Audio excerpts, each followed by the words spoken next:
morning, everybody. Nate Ritter back with you. This weekend, we're going to be doing a 15-pound Packer brisket. I actually just woke up. That's the thing with these briskets is that they take a long time to cook. We're looking at smoking this for about 9 to 10 hours. But I will say that the wait is definitely worth it. I would say, as far as barbecue goes, I think brisket is king of barbecue. Very popular in Texas and Oklahoma, and a lot of people get a little scared of it just because it is such a big cut of meat. It takes a long time, and that there is something you got to do in the middle. It's called the stall. I'll talk about it a little bit later, but if you take these kind of the tools that I'll teach you guys today, briskets are not that hard to do, and they taste phenomenal at the very end. So today we're going to be doing it more of the Central Texas style. It's going to be smoked over some oak wood. I'll show you the chips that I got here a little bit once I fire up the smoker, as well as just seasoning it with salt and pepper. And again, just kind of like I did with the rib video, that salt and pepper is going to really allow the taste of that beef to shine through, and then the taste of that wood as well too. So especially with beef, you just don't want to have tons of seasoning. Beef is already such a powerful flavor and such a powerful meat that you really just want that rub to complement the flavor that's already there. And I think you get that with a good smoke, keeping the temperature stable, some kind of flavoring wood, and that's really about it, and smoking it to the right temperature. So we'll cover all that today. So I'll be back here in a little bit. We'll cut this open, and I'll show you kind of a rough run through of how to slice this up and get this ready for the smoker. All right, so back with you guys. So here's this brisket. That's a USDA Prime, so really good quality brisket from Costco. So a Packer. So there's two parts of a brisket. So you have your flat down here, and you have the point. So and then you have this layer of fat on the back side, or on the front side, I should say. So if you guys don't know, this comes from more of like the chest region of the cow. So really tough cut of meat. And that's why you have to smoke it to render that fat and get it very, very juicy. So the flat's generally going to be your leaner cut of meat, and that's what's generally going to be used for things like your pastrami's and your corned beef and that sort of thing. So if you like your leaner cuts, you generally will mostly find the flats in the grocery stores. The point is where you get more of your burn ends. So this is a very fatty cut of portion of the brisket, but I find that it is very, very juicy, very, very good when done properly. So I like to get the full Packer just because I like both pieces of meat, and I like eating on it through the week. So I'm going to go ahead and slice this up. I'm going to go ahead and get some paper towels ready to pat this meat dry after I slice it.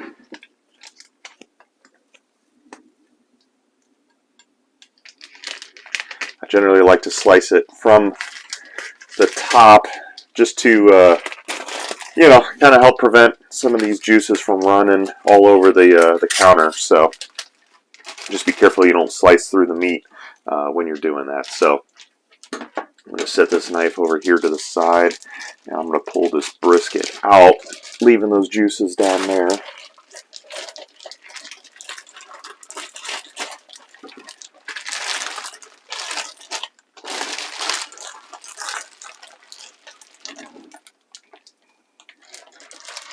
Alright, there we go. Take my paper towel, and I'm really going to start helping pat this brisket dry.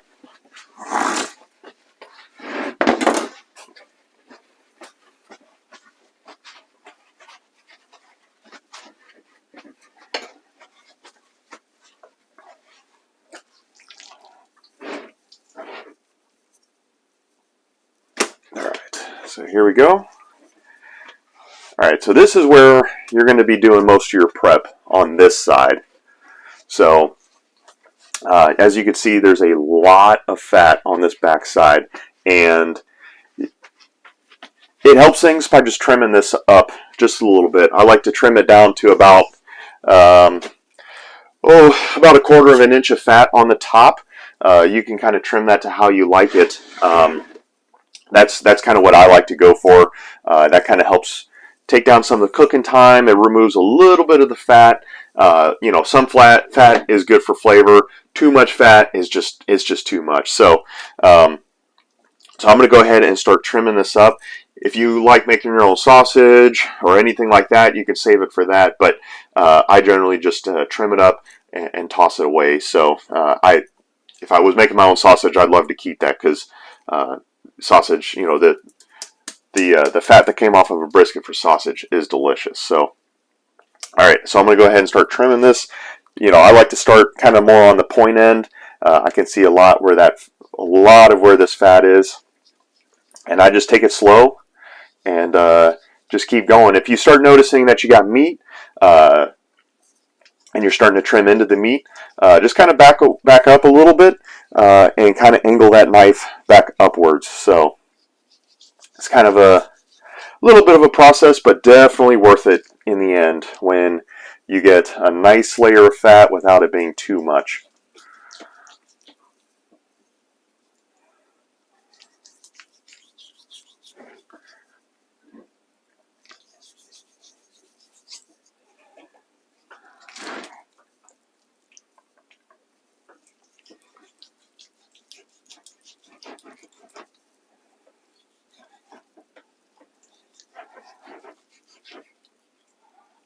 See, you can tell I actually started cutting a little bit into the meat.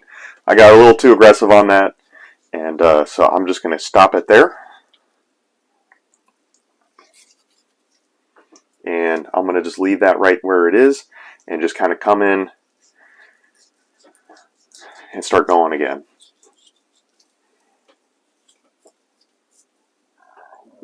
So that's all right if that happens.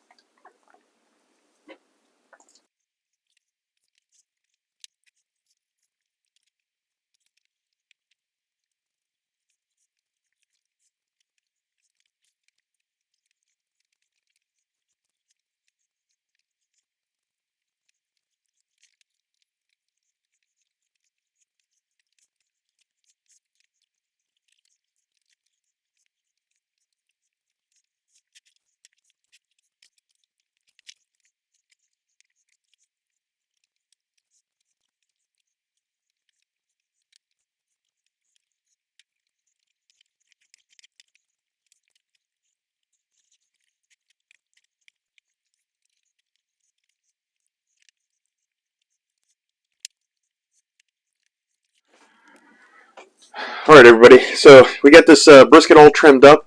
It's a little bit of a process, but you just keep going slowly.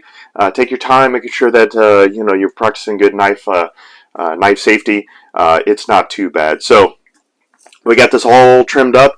It's just going to help the final product. Too much fat, there's just going to be too much mouthfeel with all that fat.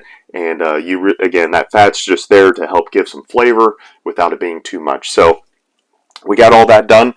So today we got I got my blend already whipped up. So we're doing just again in true Texas fashion with this brisket. We're doing the salt and pepper rub. It's actually a 50-50 blend of both salt and pepper. Like I've said in my other videos, I like to keep a bottle of seasoning around just for this case where you make your own seasoning. You can make sure that you put it all in, you blend it up, you keep shaking it up just to keep distributing all those seasonings. So with that, we're going to go ahead and start with this meat. So I like to start on one end and work my way across. And again, I like to go kind of a nice side to side over the top of the meat. Generally, I don't like to go over a portion more than once, just because you can actually over season the meat if you just go back over it and say, oh, I need some more seasoning there. Sometimes I'll go back over real quick just in case it looks like I didn't put enough seasoning on the first pass. But generally, I try to prohibit or stop myself from going over a side more than once. So I like to get everything a good pat just to kind of help firm up that seasoning into the meat. Some people will talk about slathers. You can do a slather you want. Generally, that's going to be some kind of like mustard or mayonnaise. I've done Worcestershire sauce a couple times, and that makes a good slather. But I find with briskets, there's already so much juice in the meat. I already find that the seasoning sticks very well to the brisket. I really don't think you need a slather with the brisket. So I'm going to go ahead and flip this around. Try to do it one-handed so I don't have to touch the seasoning jar again. Okay, there we go. So here's the backside, the fatty portion. So this is going to be where a lot of that smoke flavor gets absorbed by the brisket. I'm actually going to close this up, give this another shake. I like to actually kind of point it upside down when I do it. Sometimes the salt settles differently than the pepper, and then that way I ensure that the salt and pepper both settle correctly. So going over the meat.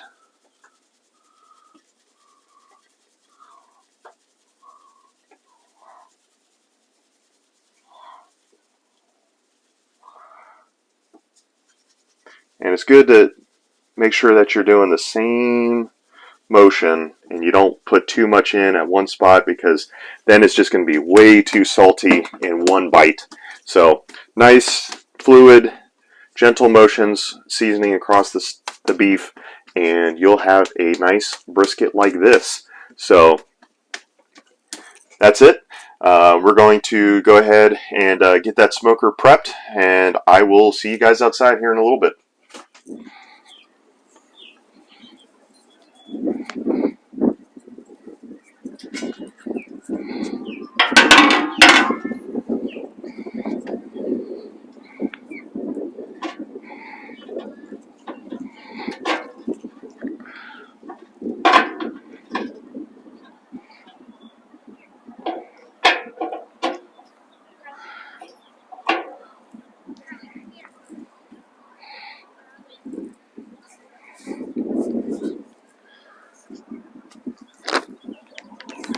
Alright, so we got the brisket in now, and start put in our oak chips.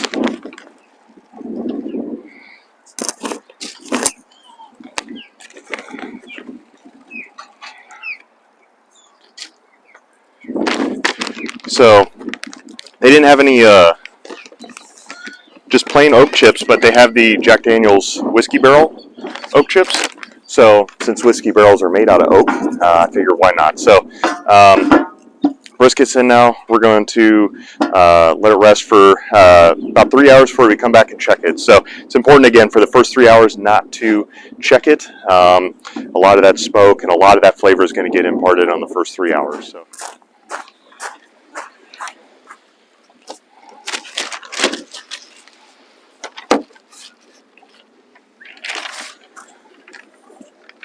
All right, everybody, so we are back. I actually had to run into work real quick, so I missed the 3 hour mark. So after the 3 hour mark, you can check it for about an hour, every hour or so. Just kind of check for color, and what you're looking for is a nice dark color, what we kind of call a crust on the meat. So as that's coming up, right about the 6-7 hour mark, you're going to be looking for a nice dark color. So at that point, the meat's hitting what's called a stall. If you got a temperature probe, you're going to be looking at the meat temperature, and you're going to see that it's actually kind of stalled out around 160, 170-ish for quite a while. So what's happening is, as meat's cooking, those juices are forcing out of the meat, and it's actually cooling the meat at the same rate it's cooking. So it can be in the stall for actually quite a few hours. Which is totally okay. It happens to every brisket that you cook. So what we have here is pink butcher paper, and so what that's going to do is, when you wrap it, you're basically forcing the meat to push through that stall. So So once you do that, you're going to stop any sort of bark or crust and color on the meat. So that's why it's important to keep looking for that color and wait till you see what you want. But once it's there, I like to wrap the meat just to preserve the juices in the meat, because that also acts as kind of a barrier to keep those juices in the meat, but then also help push it through so it doesn't keep cooking and all the juices leave the meat before it's actually reached your final temperature. So I like to take two sheets of pink butcher paper. You can get this on Amazon, and I'll lay them out on the table just like this. And what I'll do is I'll take the meat and I'll just fold it in and keep everything nice and tight on this meat.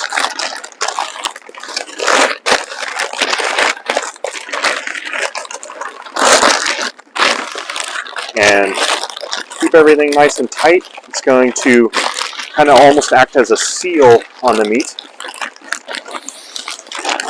Do one final wrap, and that's it. So at this point, those juices are going to continue to kind of soak the paper for a little bit. It's going to allow some smoke still left to get onto the meat, but ultimately it's going to help push the meat through that stall and get to our final temperature. So I'm going to keep that meat on the smoker till it reaches 203. I find that that's kind of the final temperature that works really well. At that point, the fat has kind of rendered and given you a really nice, juicy, soft, almost gelatin consistency that is just what brisket is famous for. So I'm going to throw this back on the smoker, and I will see you guys when it comes off. So this was right about the 7-hour mark when I came back with you guys. So I'm expecting that this is probably going to be on the smoker for maybe about another 2 to 3 hours or so. So I'll probe it about every hour on the hour and see where it's at as far as temperature goes. So once it starts pushing through the stall and hits the 180, 190, generally the temperature gets up to 203 pretty quickly after that. So yeah, we'll see you guys here in a little bit. All right, hey everybody. So we got the brisket up to temperature now. When you know it's done when the flat, so that portion, not the point, but kind of the smaller side of the brisket probes to about 203 degrees Fahrenheit. So it took a little bit longer. I'm wearing a sweatshirt. The temperature's actually dropped outside, and so it took a little bit longer on the cook than what was normal. So this took roughly about 10 and a half hours. Maybe a little bit closer to the 11-hour mark. I had to play around with the temperature just a little bit on the smoker, but generally I kept it about that 275 to 300 degrees for the entire time. So pulled it off. You could see there's a lot of juices that dripped and coated that paper as it was cooking. So that all basically traps that in with the brisket, but still allows a little bit of smoke to still get to the meat. So I took that off. I got it sitting here on a little thing of foil. I like to generally, with the briskets, because there will still be some juices that run out of the meat as we're letting it rest. So I like to make a little boat of foil to catch kind of those juices so they don't just go running out all over the counter. So I've talked about it in some other videos, but it is very important, more so with brisket than almost any other cut of meat, to let it rest.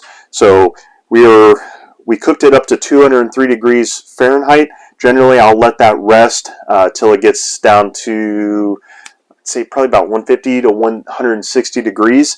And that's going to be dependent on where you are letting it rest. So, inside an air-conditioned house, that time may be a little bit shorter than letting it rest outside in, a 90, 100 degree Texas day. So we're going to let this rest, still covered in the paper. And then once it gets down to temperature, I'll be back with you guys. We're going to slice it, and we're going to do a little taste test. But I can tell you now, it smells amazing. I'm not going to pull my dad and start cutting into it now and burn myself.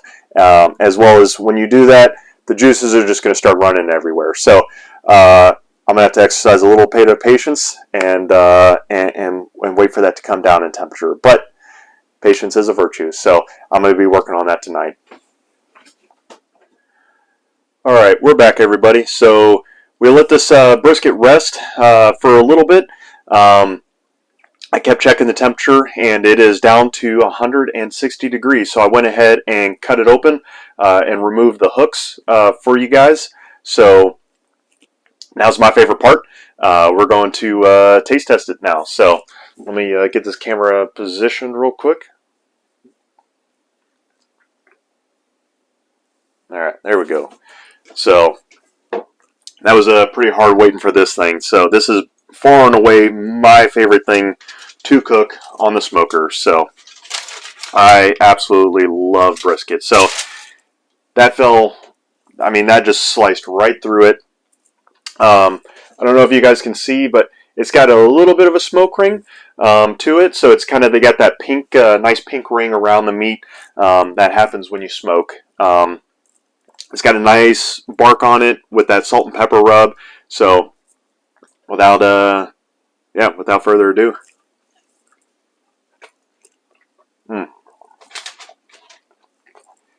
Wow.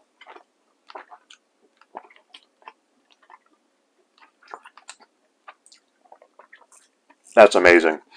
Sorry, here's a big piece. Yeah, that oak wood, again, it doesn't mask any flavor of the beef. That salt and pepper rub, it adds to the meat, but it doesn't overpower. If you guys know what I'm trying to say, it's just a perfect combo. So brisket, a lot of people get scared of briskets just because it is such a large cut of meat. In this day and age, it is a little bit more on the expensive side. So as long as you manage the temperatures, you expect the stall and you wrap it when the color looks good to help you get through the stall. As you can see, briskets are really not that hard. On that pit barrel outside, I've probably done at least 20 to probably getting close to about 20 briskets now on that thing. And each time they just come out great. So, I think if you use those tools that I've given you guys, I don't think you'll have any problem with the brisket. So don't be scared. If you got any questions, leave a comment below. I've gone through in a couple of the videos in the past and try to answer some of your guys' questions. So, leave a comment below if you got any questions, or if not, if you like these videos or want to see something else as far as smoking, or I can do some steaks, show you guys how I cook steaks. Any recommendations, please comment them below. And I'm having fun and I'm enjoying this, so I'll be happy to do them for you guys. So it's Nate Ritter again, and I'll see you guys next time.